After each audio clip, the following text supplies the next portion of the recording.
All right. Hello, everyone, and welcome to your Friday. You made it again to another one. This is a better Friday, right? Because we know most of us have long weekend. Hopefully, you do. So at least I do. I'm hoping you guys do too. Um, yeah, I don't have any big plans scheduled. We got some parties to go to, stuff like that. Try to get maybe out on the water a little bit while it's still warm here in northern Ohio. But other than that, not a whole lot happening up here for the big weekend. Hey, I wanted to remind you guys, Call for Speakers is open for Cyber Social Con. That's our big event that we do every year. Last year, I know well over 1,000 people registered for the event. We had a phenomenal lineup. If you want to see the lineup, it's still posted up from last year.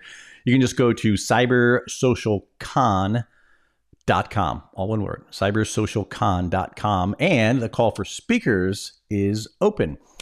We've already had quite a few actually come in, and I don't know how long we've been promoting the call for speakers, but we like to obviously get everybody locked in as soon as possible. So if you have something you want to share with the community, by all means, this is the chance. Now, how we do it. If you're not familiar with how we do it, we don't do what we do is kind of a learning or where it's actively teaching. And if you have a tool or something like that that you want to highlight, that's fine. That's actually pretty awesome. But make sure you're teaching a solid concept behind that as well. Because obviously the goal of Cyber Social Con is to constantly educate and give back to the digital investigative community.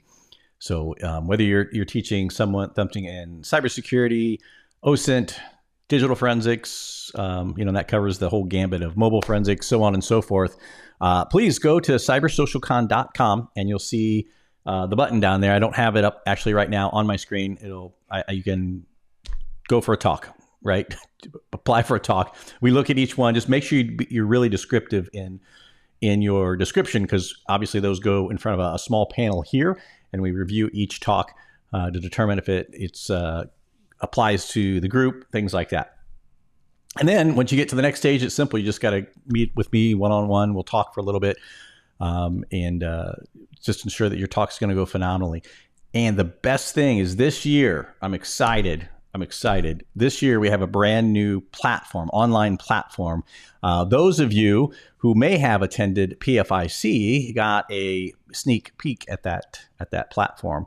And if you were here a few weeks ago, we had that as well. And the reason why I'm excited about it is because it's taken, I know Megan and Abby here have been working a lot on getting it ready in time for the conference. We have a summit coming up prior to that as well, which we haven't talked a whole lot about.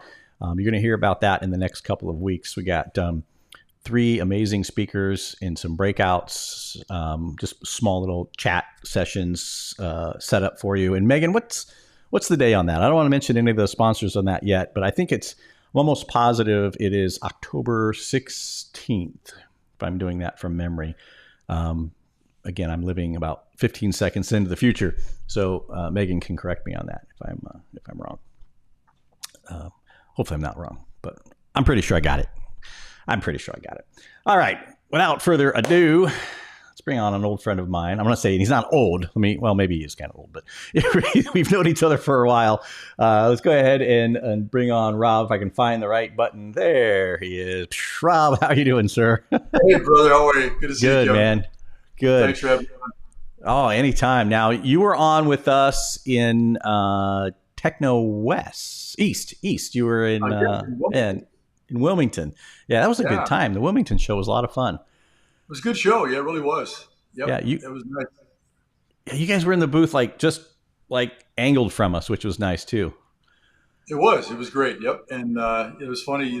That was my opportunity to kind of get back into the techno scene after being out of it for a while, working in the private sector. And it was so fun just to see everybody that I've kind of grown up in the business with over the years. You and everybody else who was there. It was really nice. It was we've been apart, a number of us, for a number of years, but seeing everybody back together, it's like we just saw each other last week. So you're really a neat community there at Techno. So looking forward to seeing that same group next year. Obviously, we got Techno West coming up at Pasadena pretty soon, so it's going to be a very similar kind of venue and opportunity to collaborate again and see some old friends and make some new ones. Yeah. Now, one of the fun things that you may not know about Techno West, and we discovered, actually, my wife discovered it last year, was they film. What's the thing that they film? Why can't I remember this thing? Is it America's Got American Talent. Talent? Yeah. Yeah. Yeah, right in the evening, right after the show ends, and you can jet over there and watch it. And actually, I sat with some guys from Detego last year at the event. CJ, did CJ end up going? Yeah, CJ ended up going. Or no, Mike went going. CJ didn't go. Mike went. And then Andy went. And I don't know if Andy's going to watch this. I'm sure he's going to watch this. But it was the funniest thing because Andy's big time. For those of you who don't know Andy Lister over at Detego, he's a big special forces. I mean, he's a dude's dude, right? And they had him. They do a lot of show prep in between, right? And it's we call him the hype guy, right? There's a hype guy that runs around, gets you to clap your hands and stuff above your head. There's Andy. He's clapping his hands above his head, giving me the look because he sat right next to me like, I'm going to kill you, little man, for making me do this. It was so great. Yeah. If it wasn't, I blamed it all on my wife. She was there too. And if it wasn't for her, I think he would have crushed me. You would have been disappeared. Yeah, no, he was actually a really good sport about it, but I don't think it's something that he would want to do again anytime soon. It was so great. I mean, really great.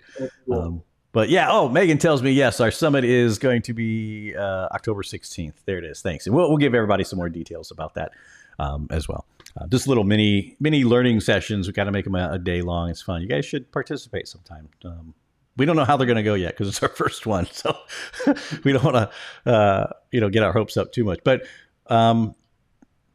speaking of shows, you're going to be at Techno West, and that's coming up here in the next couple of weeks, right? Less than a month now. Yeah, 16th to the 18th of September. Yeah. I'd be curious if anyone in the audience has headed out to Pasadena before. Man, I'll tell you what, I'd never been to Pasadena.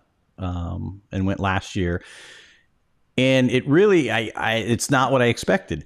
I've been all over in California, right? I mean, all over the place, all the cities, in the rural areas. Pasadena was kind of just laid back, quiet, which there's plenty to do. Granted, you could walk across the street, get whatever food that you wanted. It was phenomenal, but I liked that chill vibe of it. It wasn't like crazy busy there.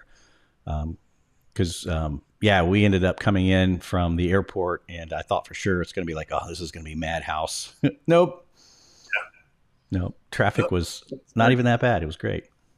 Yeah, and you're close to everything, right? If you need to, right? You can still get whatever you need to in the LA area, but you kind of come back at night and kind of quietly relax and decompress in Pasadena. Yeah, absolutely. It's pretty neat, and you should go see the filming if you get a chance to that. That way you can clap your hands above your head. Just sit in the audience. What's that? Yeah, let you just sit in the audience. Yeah, go for it. I think. What would you audition for? What's your hidden talent? I was a drummer, so maybe I could grab some drums and there you go. Get the rest of the team to bring some instruments. We could do a quick. The Detego band. That's what you guys should do. That's right. That'd be awesome. Yeah. Heck yes. Imagine it. So who would be lead guitar out of your guys' crew? Who do you think would play? CJ. Who? Probably CJ. Yeah. CJ looks like a lead guitar kind of guy. Yeah. Yep. He could smash the guitar easy on the ground. Do they still do that? I don't think they do that anymore. That'd be Andy. Andy right. Phenomenal. Yeah, so that's to be our bassist. We get Alex on the keyboard. We can do it. We can pull it off. Yeah, that's right. I forgot. Nelly did it for a long time, so we could fake it till we make it. That's right. Hey, as long as CJ has to wear the dreads, like if you guys are going to do the Milli Vanilli thing, yeah. I think he'd look good in those. I don't see him in the audience down here. I was really hoping to harass him a little bit, but yeah. All right. We used to, I don't know if you saw on one of the things that we had, kind of the running things for a while, he he's not happy when we bring it up, but I still bring it up. I think just to get on his nerves. It's like because he looks like Lou Ferrigno a little bit, right? Back in the Oh day, yeah, he's a yeah, CJ's a big dude, and big deal. and Yeah. we do it out of love for the guy, right? And we just get rubbing on him and stuff. And so who was it? Jansen actually went on a service and hired Lou Ferrigno to do a bit for him. I have it here somewhere that he sent. It was so freaking great. I loved every That's minute of awesome. it. And the one time we Yeah. had him on, we played it. It was great. Well, he's a good sport. Yeah, yeah, he is. And you have to be around like our crew, man. It's just the way it Oh rolls. yeah. Well, we're all military and law enforcement anyway, so it's like, listen, you gotta have a thick skin and be able to get teased and not have to worry about it. Right. That's how we show our love, man. If you can't That's right. handle it, then it's like, hey, what's wrong with Yeah. that dude? He can't Yeah. handle this We're stuff. giving, giving you a hard time. We don't like it. Right. Exactly. And for those people who have no idea who I'm speaking with, I forgot entirely. I've known Rob for so long. It's like everybody should just know who Rob is. Tell people a little bit about your history, how you got started into this industry in the first place. Yeah, well, completely by accident. I mean, I was local law enforcement out in Oregon, Central Oregon. Made the mistake of helping my lieutenant set up his email account one day. Came back the next Monday, and there was a note in my inbox saying I was a new computer crime detective for the police department. So, up to that point, I figured if I go to a domestic, somebody hit the other one with over the head with a laptop, it's a computer crime. There's probably somebody at like state police that would investigate that, or the FBI, but certainly not local law enforcement, right? So, yeah, I fell into it completely by accident. Realized though right away that I loved it. Putting those pieces back together for that puzzle to rebuild that picture of what occurred. Track it down those various digital artifacts that are out there and all the different forms and locations. And there were so many cases where we worked that there was a digital evidence component that was never even realized or understood at the time. Mm-hmm. I mean, this is back in late '90s, early 2000s. We were just kind of getting started with all this stuff, and yeah, it's just amazing to me how quickly we could I mean really clear a lot of cases with some of this evidence that we had no idea was there before. Yeah. Really, I mean, a computer back then was literally just a microcosm of a crime scene, right? And so it was just a matter of knowing how to preserve the evidence, just like you do at a crime scene, collect it the right way, and then be able to articulate, why that evidence was there. So just like looking for fingerprints and tool impressions on a door to burglary, and all that stuff you would do in a normal burglary investigation, you're just applying those same concepts to a computer or a phone, right, or drone or whatever that electronic device might be. So yeah, loved it. Got a real passion for teaching as well at the time. I did a lot of teaching locally for other agencies, first responders within my agency and other agencies, just to make sure they understood kind of what the capabilities were of a digital forensics team, what evidence might be on scene, how to preserve it correctly and protect it until someone could get there from either their agency or another agency to collect it. And so from there, after local law enforcement had an opportunity to join the team at DOJ at the National White Collar Crime Center, went back there and NW3C and taught for the next several years around the U.S., just local law enforcement, how to do what we were doing. And, bits and bytes and hex and everything in between. And from there was a kind of a small group of us that left and went to work and build the training program at Access Data. So Keith, obviously was there. Rob, We Buddy, had Keith I, on yeah, last week. Yeah. Keith yeah, was just yeah, a on whole here host of last us. week. Yeah. And so we started. Mark Stringer was there. So we all kind of started that program, Mark. and then took what we were doing at the time around the U.S. and just spread it out globally. So now we were traveling all over the world teaching forensics to local law enforcement, military, corporate investigators, in lots of different places. And it did the same thing. I had the opportunity to go build and run the training program at Magnet. And so I went from Access Data to Magnet for several years, did the same thing there, just kind of as an ambassador for digital forensics around the globe. But, throughout that whole time, maintained my ISIS affiliation. You can see I got my ISIS coffee cup with me from this year. Nice. So still, actively involved in that, supporting that role. So did some teaching over in, not only here in the U.S., but also in Europe. For ISIS, coached some time as well. Picked up some contracting instructor work for U.S. Department of State in support of their ATA cyber program. So I spent some time traveling around the globe supporting their efforts. Spent about 5 or 6 years off and on as a contractor for U.S. Secret Service at NCFI. So yeah, I think I've figured about 26,000 hours in 28 different countries in my career so far. Yeah, so I took a break for a while after that, living out of a suitcase, and settled down in the corporate sector, doing DFIR investigations with some financial institutions, and in the last couple of years, specifically focusing on ransomware investigations, incident response, both as a practitioner and then as a director of some of those teams. So yeah, it's been a wild ride, but a great run, and certainly have met, obviously, like you and all these other friends. We have some amazing people. I'm always humbled whenever I go at these conferences, and I see, I had 15 years ago, right? They come up, you're like, Rob, it's like, oh, you were my, instructor here and here. I'm like, oh, wow, geez, that's great. That's awesome. It's like, don't remind me how long ago that was. Yeah, yeah. I had more hair, and the hair that I had wasn't gray. Right. I just went and got mine mostly cut off the sides today. You can still see a little bit of grayness in there, but yeah. Oh man, those are fun. Yeah. Those are fun times. Yeah, Those are so fun like I times. said, after all that stuff, landed with Detego Global, and just loved the team, and the mission and the values really resonated with my own. So yeah, happy to be part of this organization, supporting all of our customers out there, ISIS included. We're obviously still a staunch supporter of the organization, Yeah. and all the members. So And that's where I learned this year in April when you were. That's where I saw you for the first time in. Oh yeah, man, yeah, it's down been in a Orlando number of this year. years. We've Yeah, also got the Australian conference coming up pretty soon that we're going to be supporting. So the TIGA will be a sponsor of the ISIS in Australia as well. you guys So are all yeah, over the place. All over the place, for sure. yeah, been around for almost 21 years now, Yeah, primarily with UK based special forces, but then of course it's grown in that to local law enforcement, state, federal law enforcement, intelligence, private sector, legal community as well. Because as we all know, as we've all done in our careers, you start out in local law enforcement, military, and then eventually you move out, all right, yeah, and you go to the private sector. right. And so it's fun to kind of be still in touch with a lot of the people, like I said, that I trained, that have now kind of moved to different opportunities in their career as well, and to be able to still support them is a real blessing. Yeah, no, that's very cool, man. You've had quite the career, and that's what we kind of like to lead off with because the topic is not a topic I'm real strong in. So I'm gonna lean on the expert, which is you, real heavily in this. You had sent me luckily some notes, so I do appreciate that because with ransomware and mainly things cybersecurity related, that's where I'm a little weak.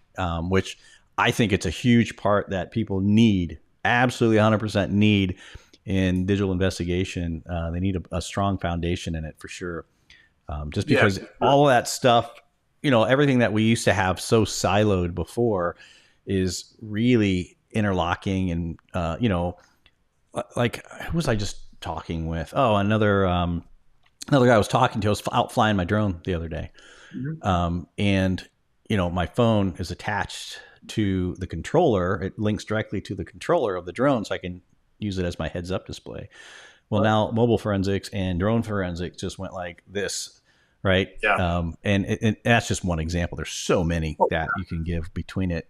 Um, Yeah, well, I mean, you're just talking about the burglary investigation, right? So back in the day, it was okay. You bring out your fingerprint kit, you dust the doors and the windows for prints. Well, now you've got the obviously the physical access to the house where they burglarized, but how did they develop the intel to pick that as a target? They flew their drone over a neighborhood, right? They found the houses that have been vacant for a week, or they found the ones with for sale signs in the yard, or whatever. I mean, they're using all this other technology. They're going online and looking at Zillow, or they're looking at Airbnb or VRBO, and they're saying, oh, okay, cool. Here's a house that might be vacant, and it's going to have some nice things in it because they're using it as a rental property, yeah, right? So all those things are now digital evidence items, right? And now I've got to look at the phone, the drone, the laptop, all that stuff. I'm doing forensics on their car that they drove to the scene because now I can rip that with Burler or some of these other tools and actually, get like, real time evidence from their vehicle that also help them commit that crime. So yeah, it's just crazy the way that the velocity and volume and just variety of evidentiary items are being called into play. And the days of just like I said, dusted footprints are long gone. I mean, you still do that Yeah. basic cop stuff. You have to, but Right. now we've got this myriad of other evidence items that, like you said, are all interdependent and interconnected in some way to these cases. Yeah. Huge. Huge. I put a chat up on the screen just for you, not to make you feel old or anything. But Mo says that Rob, you were my first trainer at NW3C back in 2006. So there you Nice, go. Just a nice. All right, couple years thanks, ago. Bo. That's great. That's great. Yeah, keep those cards and letters coming. That's right. Well, hopefully it was a good experience knowing Rob. It was. So Hope so. it's like Hope I so. Yeah, got some. talking about bits and bytes. Yeah, I was trying because I had Keith Lockhart on last week or the week before. I can't remember. I Yeah. think it was last week. And I was looking, and I should have reached out to you because if anyone would have had this, it's probably you. I was looking for that picture of him when he had jumped up on the desk with that lightsaber. Lightsaber. Yes, see, you remember the picture. I had this picture. I'll find it for you. I can't find it anywhere. I promised him I will find it, and I will put it It's in on. the archives. Yeah, I'm sure I've got a copy, or I'm sure Rob's got a copy somewhere. Yeah, we'll definitely make sure we get you that. Yeah, For the archive. I had it at one time. That's just it. I looked everywhere before the show, and I could not find it. Yeah. Oh, Like I I said, forgot. Yeah. he was the master. We were just a bunch of Padawans. Yeah, because he had ponytail or mullet. I think it was ponytail in that particular It's funny, picture, right? if Yep. I remember right. Yeah. So hey, just for your knowledge, now Mo now works at NW3C. So your instructor, Great. she were the student in '06, and now she's an instructor there now too. So Circle is complete. very cool. That's right. Very cool stuff. So Yep. tell me a little bit about what you're doing over with Detego. What's going on with those guys? Yeah, so I'm their director of training for North America. Also wearing a bunch of different hats, obviously, because it's a digital forensic software company. I'm trying to leverage my background to support their development teams, to look at existing and new features to bring into play to help these guys out in the field with their Mm-hmm. cases. I'm also doing some sales enablement, working kind of as a tech sales engineer, so providing demos to our sales team and support their efforts.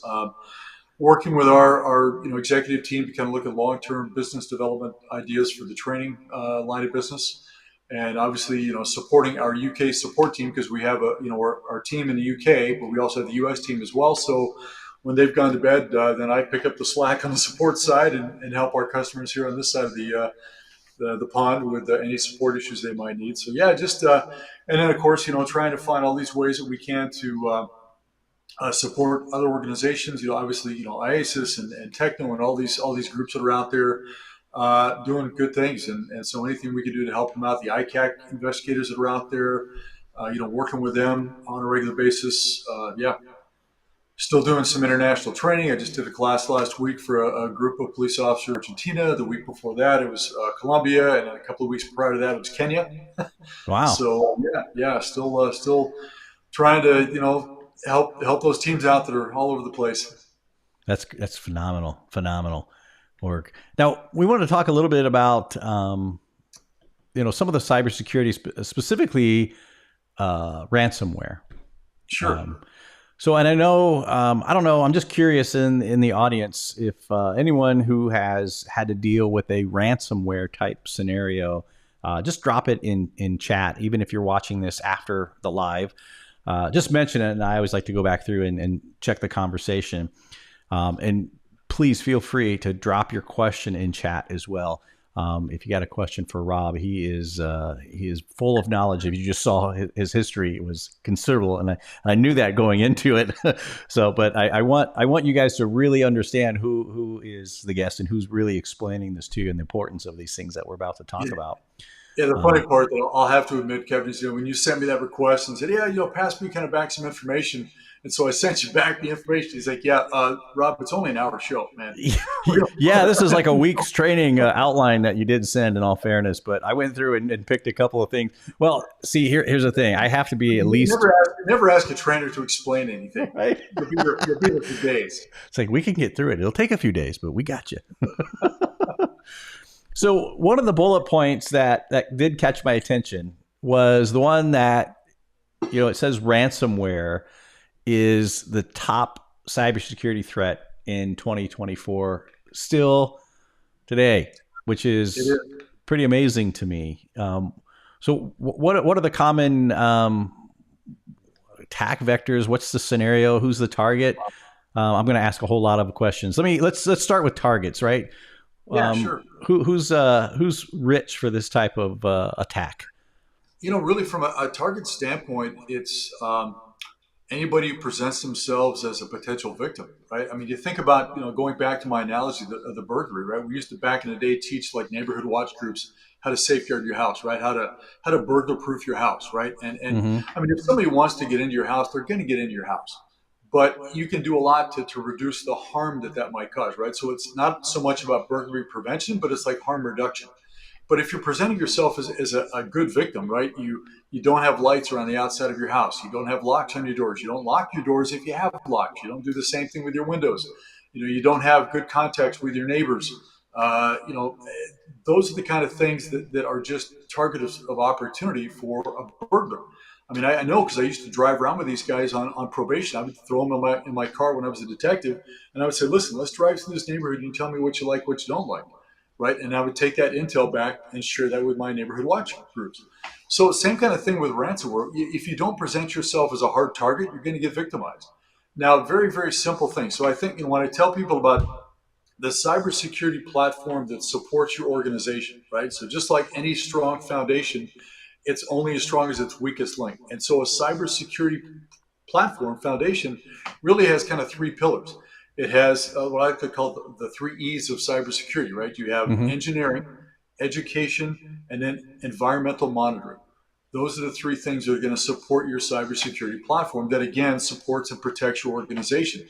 So with engineering, it's about designing your systems, your networks, your workstations, your environment itself in a manner that's going to safeguard those mission critical assets, prevent unauthorized intrusion, prevent unauthorized exfiltration of data, either from an external source or an internal source, because that happens a lot as well. Mm-hmm. So it's designing things like zero trust network environments where you've got kind of this concept of least privilege, right? If I'm the director of training, it doesn't mean as a director of training, I also have the same privilege as a director of engineering, right? I don't need to see or have access to this folder over here that contains all the IP for this latest widget we're going to design, right? That's Right. that's not my job, so I shouldn't have access just carte blanche in the network to let me go over here to this file share and take a look at that, right? So also zero trust, but you also have isolation and segmentation, right? It's kind of like building a castle, right? You've got the outside moat, and then you've got all these internal layers of protection that as soon as you get to the keep, there's only a select few people that can get there, right? Mm-hmm.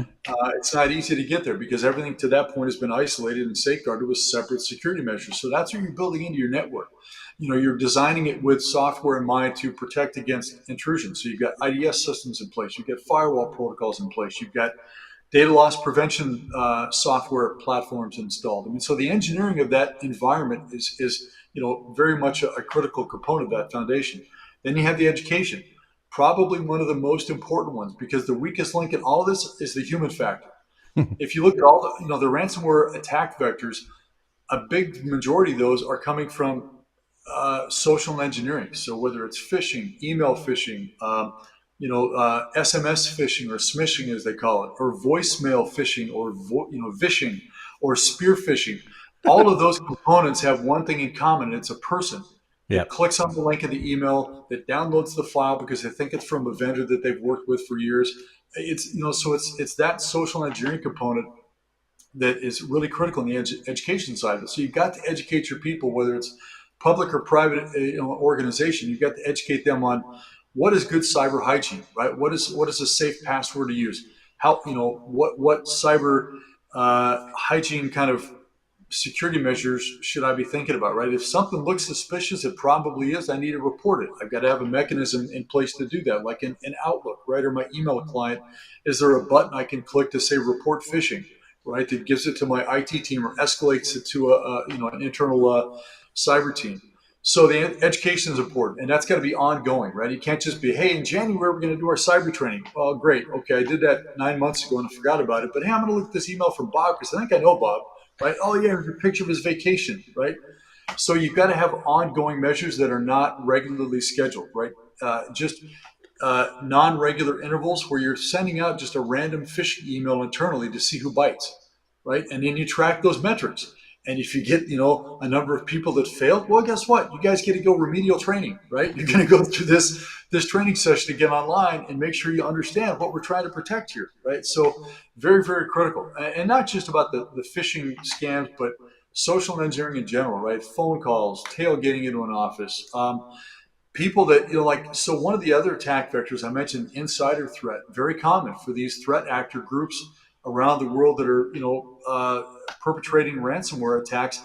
They will target an internal employee, someone Hmm. who's basically built, let's say, like a LinkedIn profile, and on the LinkedIn profile they've toggled that feature for looking for work, right? They've been at this company for 10 years.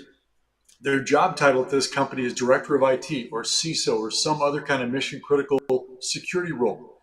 But now they're looking for work. Why? Are they unhappy? Okay, well, hey, if I'm a bad guy in one of these groups, I'm going to make friends with this guy. I'm going to start talking to him, right? I'm going to figure out how I can compromise this person. So just like in a regular kind of profiling case, I'm going to profile this employee that's got their, social media profile set to, hey, I'm looking for work, right? So those are Yeah. those are attack vectors. So it's that human element is the weakest link. So the education is critical. That last step, which is the environmental monitoring, has got to be there as well. That's where you're talking about your CrowdStrikes, your Carbon Blacks, your Falcons, your proof points, all these endpoint monitoring tools that are out there that not only just like look for known threats, right, malicious binaries that we've got in a database somewhere, but are actually designed through like some AI to basically look for behavioral changes that occur. So they're looking for behavioral aspects of things that are happening. Okay, why is Bob's account all of a sudden being escalated in his privileges to access these things that only a domain administrator can access, right? Or, how come I'm getting these new accounts popping up that I shouldn't have? All those things, URLs that are trying to connect. All these things that are happening from a behavioral standpoint, these tools will look for, and it can be trained to look for that. So it allows the people on the inside of these teams to threat hunt, Hmm. right? But also mission critical for these endpoint monitoring platforms is they have to be monitored 24/7, right? It's just like the burglary scenario. If I put a burglar alarm on my house, but there's nobody there to watch it when it goes off, it doesn't do any good. All I end up doing is waking up all my neighbors when this guy runs out of my house and my TV set, right? So I've Right. got to have somebody who's watching that 24/7, because the last thing you want to have as an employee or a company owner is to come in on Monday morning and you get a call or an email from your monitoring company saying, hey, yeah, we noticed some suspicious activity on Friday night, but it was pretty late at night. We didn't want to bother you, right? I want the call at 2 o'clock that wakes me up Saturday morning saying, hey, we're noticing this activity that's going on. It's kind of weird stuff on your domain controller. Do you mind if we isolate this until we can figure out what's going on? Yeah, please do so, right? So that's another critical part of that. Those monitoring platforms, they have to be monitored, right? They can't just be installed and waiting for something to happen like the Manchurian Candidate. They've got to be actively monitored. You have to have people that are using them to do active threat hunting in the environment. So yeah, those three E's: the engineering, the education, and the environmental monitoring have to be there to have a solid cybersecurity platform. And so all of that goes back to your question of what's a typical attack vector? It depends, right? That age old answer from an instructor. It depends. It depends on how well you're monitoring your systems, right? Do you have systems that are web facing, right? Publicly accessible or publicly facing systems that haven't been patched in 2 or 3 years? Do you have servers that are so old they can't be patched, right? What's your password in cyber hygiene? When's the last time you cycled all your passwords? When's the last time you had your employees update their password? All those kind of things come into play. So it just depends what kind of attack vector they can find. Now, there are a bunch of different groups out there depending upon their role, right? Some are just the ransomware operators that basically build and distribute and sell the ransomware like as a software as a service. It's called Hmm. ransomware as a service. And if I'm that operator and you want to become one of my affiliates in this downstream sort of franchise, you can buy that software from me and you can go out there and then you can go find someone who's an access broker who has already basically compromised a number of credentials for this organization, and you can pay for those access credentials. So with a combination of those two tools at your disposal, you can get unauthorized access and you can now Crazy. deploy a ransomware payload. And then the beauty of it for me is that if you're successful in your campaign and you get paid a ransom for that, you have to pay me a portion of that. And so I get a cut of your ransom that you earn. But for you, it's good because the more money you make, the more money you give me, the more services I will provide you. I will give you 24/7 customer support. I will give you a phone line that you could call in. I'll give you discounts on my software, right? It's a business model. It's a criminal Yeah, enterprise, but it's a business model. it is. It So, is indeed. so really, I mean, so the days of guys, writing these crazy sophisticated scripts are gone. And you still got people that do that, right, at the software houses for this ransomware. That's what they're doing. But anymore, I mean, some dude in his mom's basement with the right amount of money can buy what he needs and get the right access and deploy these tools. You've also got people that are basically like bug bounty hunters. So they're actively scanning your environments for weaknesses, and they'll exploit those. And then they'll come back and they'll exploit those, for a ransom. They'll extort you for a ransom. They'll say, "Hey, listen, I found this weakness, and if you want to know what it is, you have to pay me this amount of money." Right? So I mean, look at ransomware as an incident really kind of falls into three kind of sort of extortion campaigns, right? You've got just the basic ransomware campaign, the single extortion, like the bug bounty guy who says, "Hey, here's a problem. I'll tell you what it is." Or you get someone who comes in your environment, encrypts all your endpoints, and says, "All right, for this amount of money, you can decrypt your systems with this key you can pay for." So that's a Ouch. single. The double Yeah. extortion took it a step further and said, "All right, I'm going to encrypt your data, but before I do, I'm going to steal that data." Right? So just like the burglar breaks into your house and he takes all that data, all that property, he goes and he rents a storage unit and he puts a lock on that storage unit, and then he contacts you and says, "Hey, listen, I'm the guy that broke into your house and took all your stuff. If you want it back, pay me this amount of money, and I'll give you the combination to the lock." Right, and then you can pay me to take your stuff out of that storage. Right, so it's this double extortion campaign. You're paying them for the key to decrypt the data, and you're paying for the return of the data. Now I can pretty much guarantee you, if they've taken your data, it's gone, right? And they've already tried to monetize that, or they're going to try to monetize that on the dark web somehow. The third option is the kind of triple extortion, and that's kind of the newer one that's come into play. So you get the first two components, encrypting of the data, Hmm. exfiltrating and stealing of the data. Now they want to basically extort you for a third ransom, which means you're going to pay me to not try to monetize and release that data publicly to the rest of the world. And this is especially true if they've hit a company that specializes in manufacturing, engineering. They've got a product and they've taken that IP and they don't want that IP out there in the wind. So that triple extortion threat comes into play. So yeah, it's crazy. I mean, and it's a That is business model. Like insane. I said, these guys will do ransomware as a service. They'll become an affiliate. They'll get affiliate benefits. I mean, it's just crazy. So yeah, they'll again they target you if you present yourself as a victim. They'll exploit those weaknesses, be it an employee, a vulnerability on a 0-day exploit that's come out that you ignored and haven't patched. I mean, any possible weakness they will exploit. That's that initial attack vector. Once they gain a foothold, the next step is, hey, I'm going to set up my command and control and a base of operations inside of your environment, right? And then I'm going to start creating some user accounts so I can try to get administrative level privileges. Or I'm going to take an existing account that I've compromised and I'm going to escalate those privilege levels on that account that and I'm going to basically hide in plain sight because I'm now one of your employees moving around your environment. And I'm going to start to move laterally around from my point of entry, looking for targets of opportunity that number one, I can encrypt, but number two, I can take data from that you think might be valuable and I can monetize. So they do that lateral movement. Once they've identified and enumerated and discovered all those endpoints that are relevant to their sort of tactics, techniques, and procedures, their TTPs, they're going to Hmm. grab that stuff. They're going to exfiltrate that data. They're going to kick it out to an external command and control server somewhere via URL, and they're then going to drop that ransomware payload across your environment, or at least those endpoints that they think are relevant that are going to cost you money, and encrypt your systems. And you're going to come in that following day after that impact and see that ransom note either on the screen of your workstation or printed out on your network printer. And it's going to say, "Hey, contact us for this," right? And Oh now, man. so the next stage of all of that is what do you do, right? I mean, if you're a victim of a ransomware incident, Yeah. number one, don't panic, right?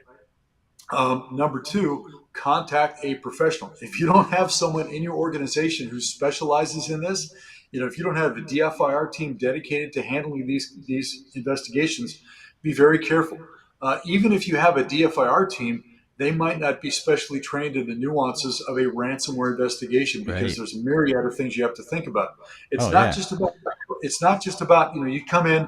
You lay down your endpoint monitoring tools to protect from other further incursions and excursions of data, but now you've got to triage collections. You've got to analyze those very quickly in a short amount of time to figure out where was that attack vector, where was patient zero, what did they do, what did they take, where did that data come from, how valuable is it?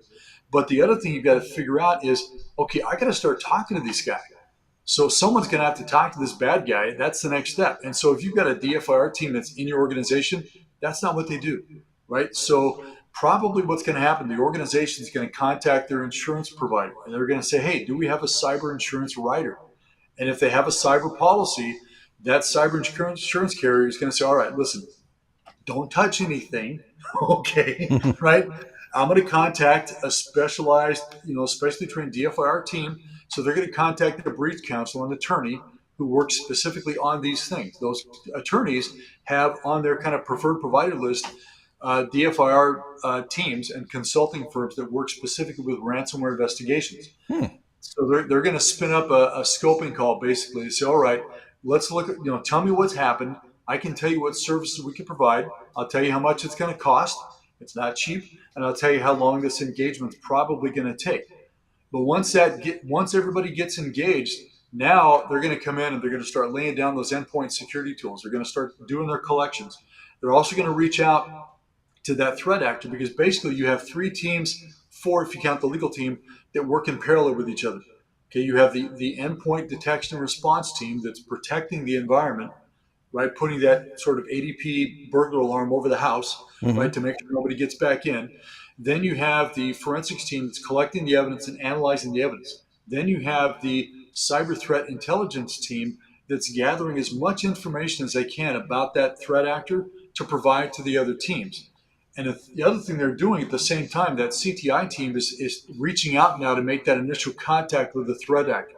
They are your hostage negotiators, for lack of a better description, right?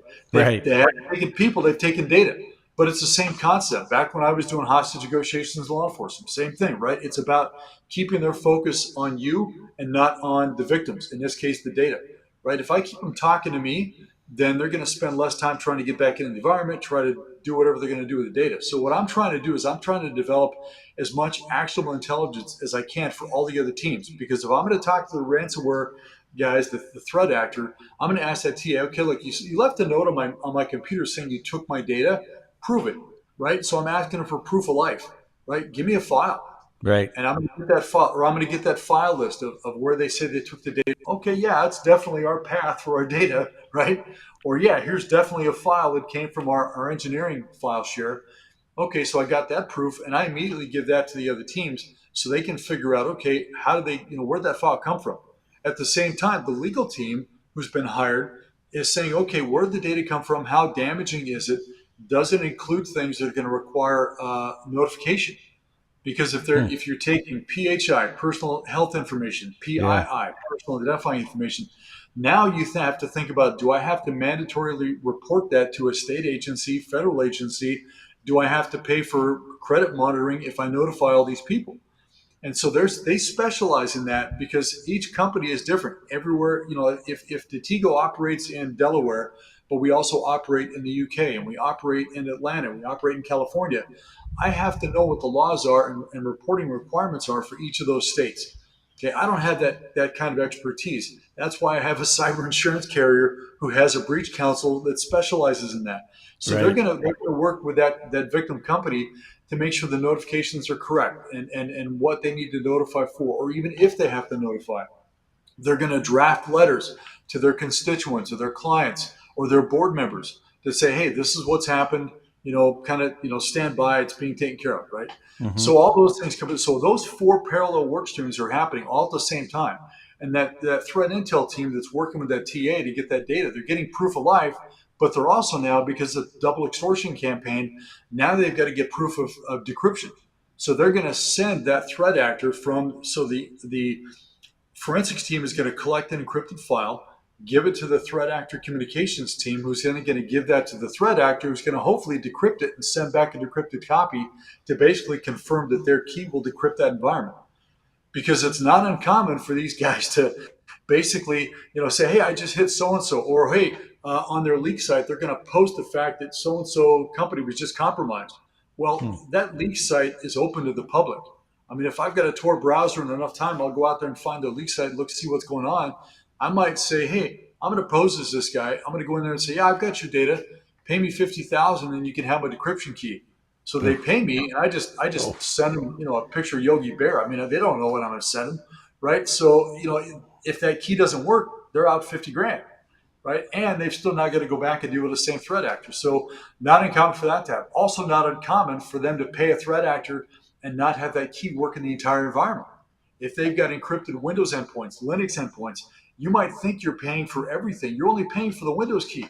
Now I got to go back and pay for a Linux key or a Mac key, right? And even then, those keys might not be 100% effective because when these guys are encrypting the data, typically what they'll do is they'll build into this ransomware basically a feature that doesn't like change files like databases and tables, doesn't corrupt them, because if it does, that decryption key is useless and they're basically losing money, right? So sometimes though they miss that step and things get corrupted, and even if you decrypt it, you're not going to get all the data back. So I mean, if you look at stats, I mean I know we're talking in circles on some of the stuff, but in terms of stats, um, only 15% of all victims in 2023 recovered their data without paying a ransom. Now, those are the companies that have viable backups that are air gapped and either saved on site air gapped or on off prem somewhere else. Yeah. So they were not accessible during that ransomware event. Okay, 54% of victims paid a ransom and never fully recovered their data. So over half of victims didn't get all their data back. Oof. Right? 27% paid a ransom and didn't get anything back. Yeah, that's just gone. And so that's all these costs.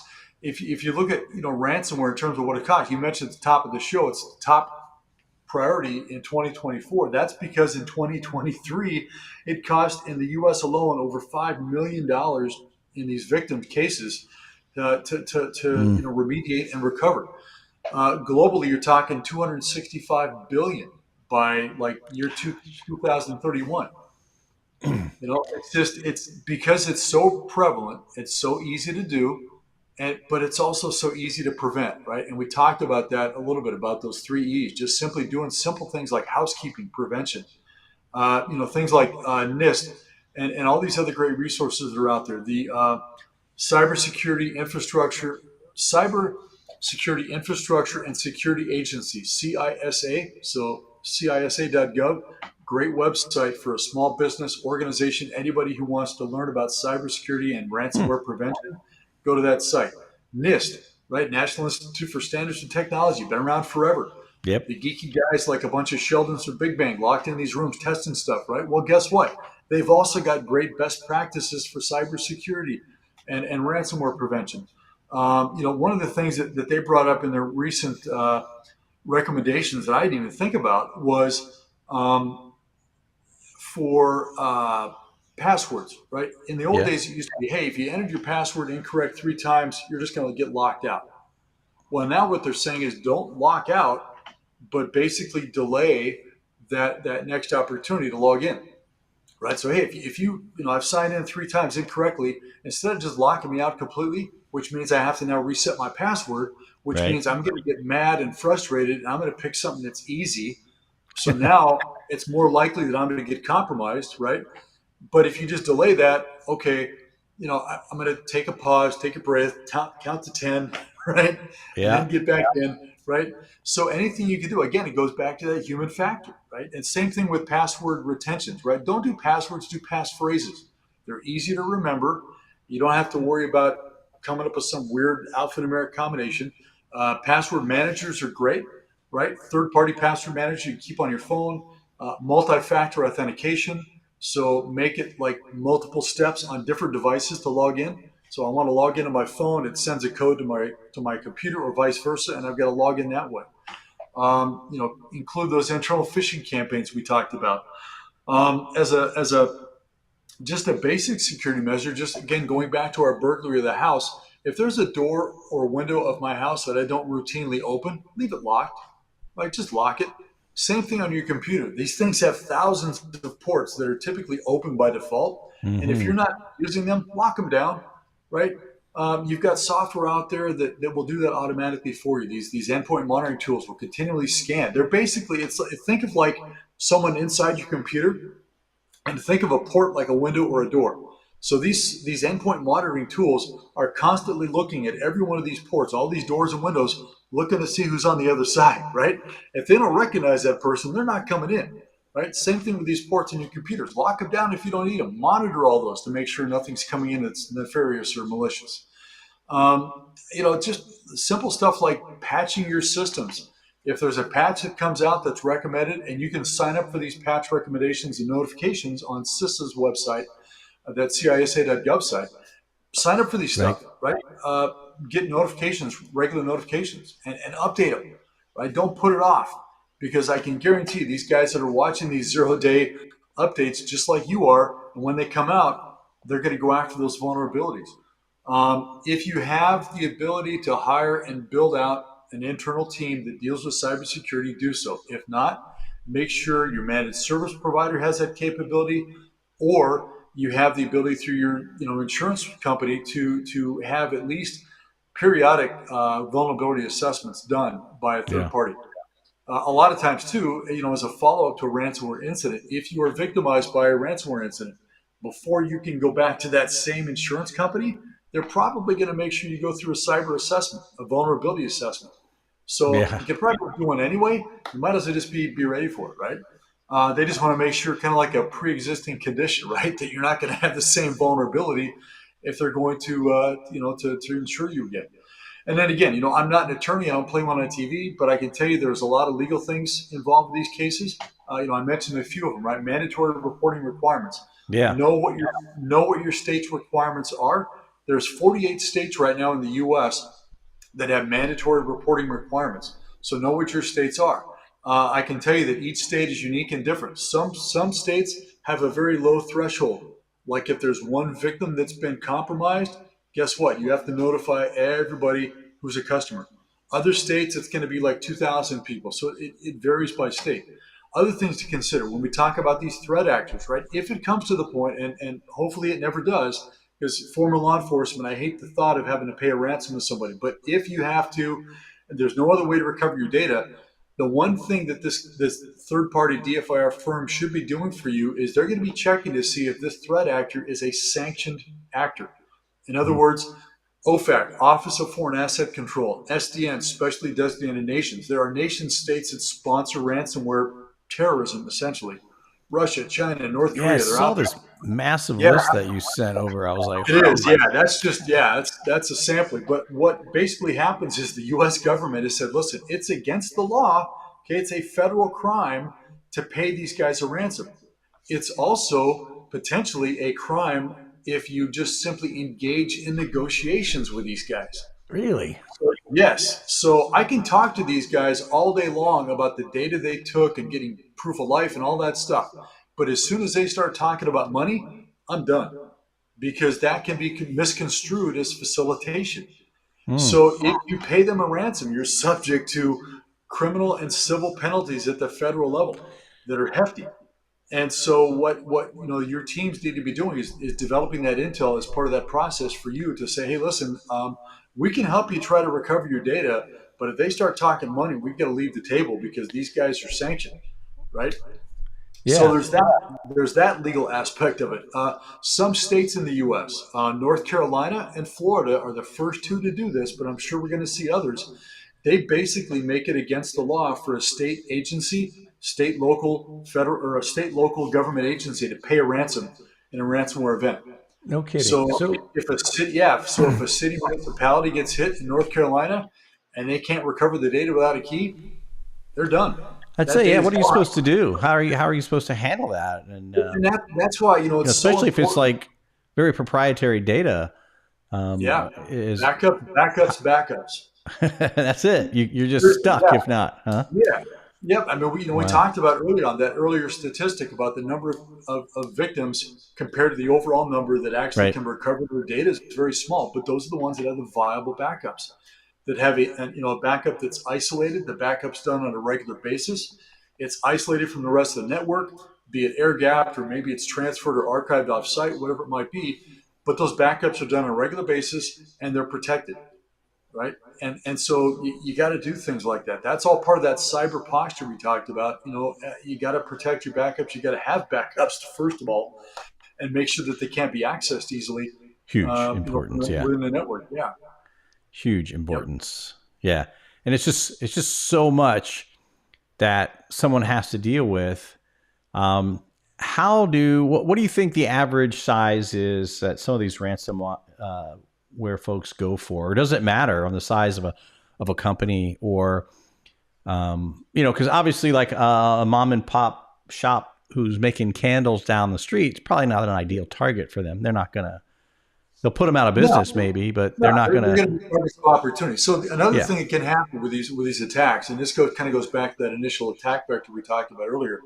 They might not target that mom and pop candle shop down the street, right? Because to them, that's I'm not going to monetize much, right? There's IP building a candle. I don't think so, right? I mean, there's really not much I can do there. Right. But what they're going to do, they're going to target the MSP that's upstream, that's the managed service provider for that mom and pop operation, right? So the mom and pop is paying for that MSP to provide all the cyber services, their internet Mm-hmm. functionality, their updates, their networking infrastructure. All that stuff is being paid for to that MSP. So the MSP gets hit, and because of the way the MSP is running, all of that attack gets filtered downstream to all these downstream clients.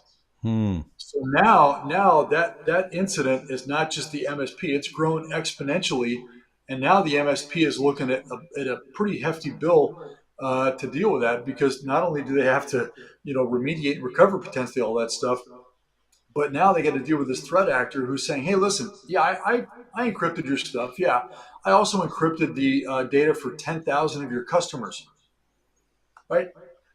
Ring a bell, CrowdStrike." Right? That kind of stuff. It happens, right? It Right. happens. I mean, it's tragic, but it happens. And so that downstream impact wasn't necessarily the primary target. It's an ancillary, sort of target of opportunity. But that's what happens, and so that's why it's so critical for the mom and pops to go to places like NIST and CISA and say, hey, what are some of these best practices? Because a lot of these best practices are affordable. A local small business can take care of a lot of this stuff at a very affordable price. It doesn't have to be some fancy, system. It could be something as simple as just, let's cycle our password. Let's get a passphrase instead of a password, right? Let's do backups. Let's make sure we've got all of our external web-facing appliances patched, right? Make sure we get the latest version of whatever our firewall software is, or our IDS software, whatever that might be, right? It's simple stuff. It's training our employees on how to recognize phishing emails, right? It's training our employees about suspicious phone calls that come in saying, "Hey, I'm working remotely. I forgot my password. I need to be able to log in. I got this big presentation I'm doing. I can't download this PowerPoint. Can you give me a quick login?" Oh, sure, right? I mean, since COVID, how many of us have now gone to a remote workforce, right? So even Oh more yeah. critical to be mindful of those types of social engineering tactics. Yep. Yeah, Absolutely. yeah. So I mean, the mom and pop, on average, the average ask in 2023 was $4.3 million. Whew. And granted, that's across the spectrum, right? That's Yeah. small company victims to Fortune 500, Fortune 100 victims, but that was the average, right? Man, that's crazy. Yeah, Totally and crazy. just, like I said, you look at the numbers. I mean, that's a huge one. It's just going to keep increasing exponentially every year. Yeah. Where can and you gave obviously NIST as an example. Is that the one you recommend for people to go for education on this? A lot of small business. Obviously, on another side of my business, we deal with a lot of small businesses, Yeah. and where can people go to help Sure. educate themselves a little bit? So from a business owner, an employee standpoint, even municipality, state, local government. I mean, there's great resources out there. The FBI has got great resources.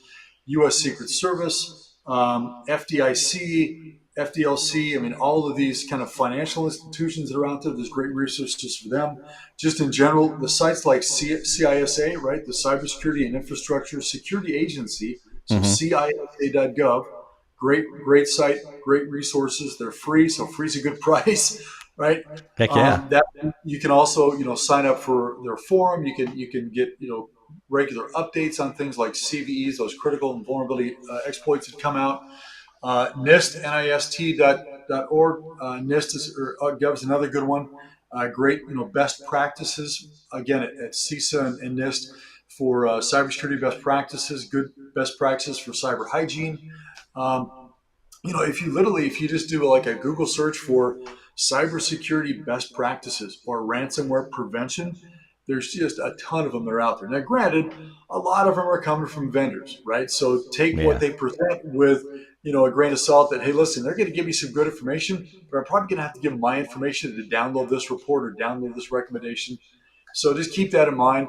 But there are good free resources out there at the federal level, both nonprofit and government agencies that are really focused on, and their mission is to protect small businesses, up to large businesses. Because again, you look at critical infrastructure, right? I mean, and they're targeted all the time.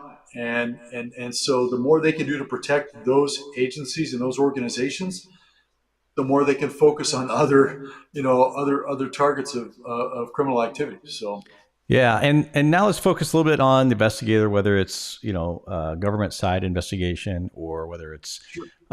private sector side investigation. What advice do you have for some of those investigators maybe that are heavily into digital forensics, but not so much the IR side of it?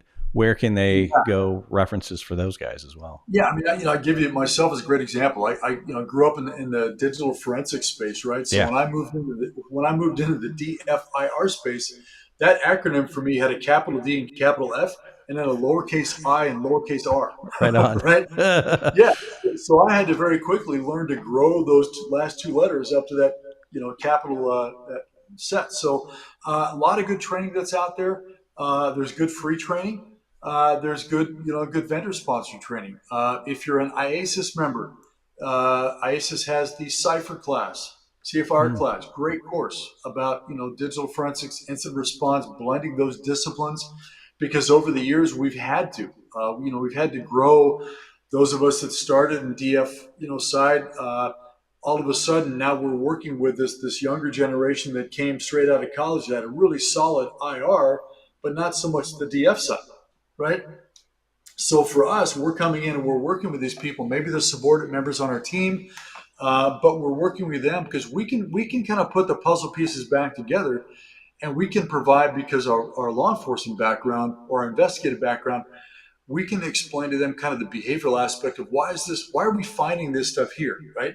I mean, Right. it's great you did this triage. It's great you found all this stuff in the SIMS logs, and you've built this beautiful timeline based upon the dates and times. Tell me the story. Build the story for me. Okay, let's sit down and talk about what does this story mean? Because at the end of the day, if you're working a ransomware investigation, any type of incident response engagement, you have to build a story for that stakeholder, right? You have to. It's great you find all the ones and zeros and great, but you have to explain it to a non-technical person. And so your job as that investigator, project manager, whatever that role you fulfill might be, is to rebuild a picture of what you're seeing, right? Here's all the data. Here's what it means, right? And so those of us that kind of came from the DF side, that's what we grew up with. We're used to putting the puzzle back together and talking about that story. Hmm. But we've had to learn over the last several years, about that blended discipline of DFIR and the importance of the IR side of it. Because if you think, I tell people the digital forensic side, you've got hours, days, or weeks, actually days or weeks, typically, to deal with the evidence that you're presented with.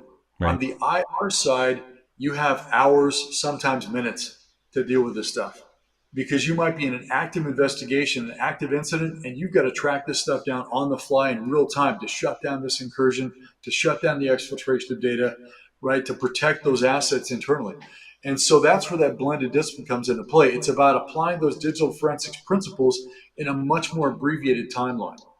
And so great training out there. Again, vendor sponsored training, you've got private sector training, you've got free training that's available as well. But I would say, get as much training as you have. If you're like me and you came from a very heavy digital forensics background, that's great.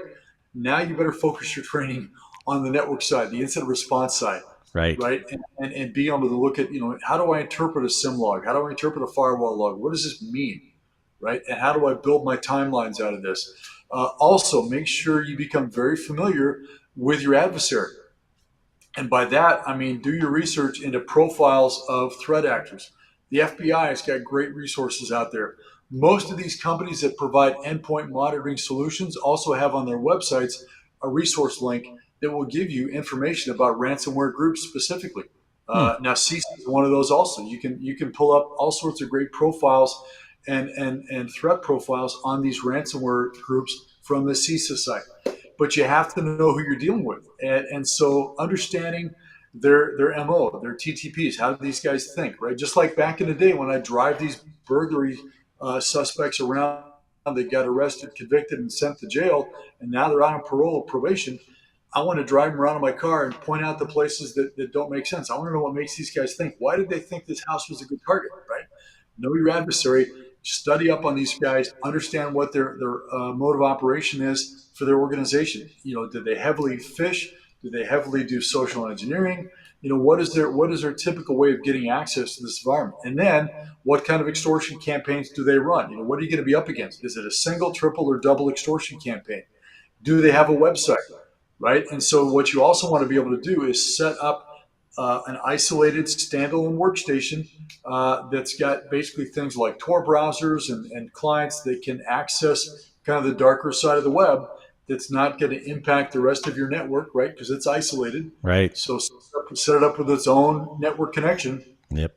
And use that for your intelligence platform, right? Gather as much OSINT as you can because there's a ton of it out there.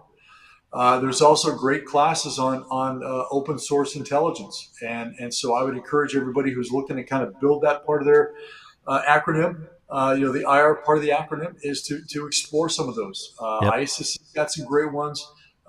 SANS, all kinds of groups have got really good OSINT-based intelligence classes that are available at either low cost or no cost. So do what you can to develop those skill sets. Yeah, I met I think it's Jessica, the trainer for IASIS, and she did a phenomenal job from the students I've talked to. She's just a great person all around, and the open source stuff there. Yeah, known her for a long time. She's run that class forever, and it's a great class. I mean, every chance I get, if she's doing that class at an event, I try to sit in the back room of the room so I can take notes on what's new. Yeah, great stuff for sure. That's awesome.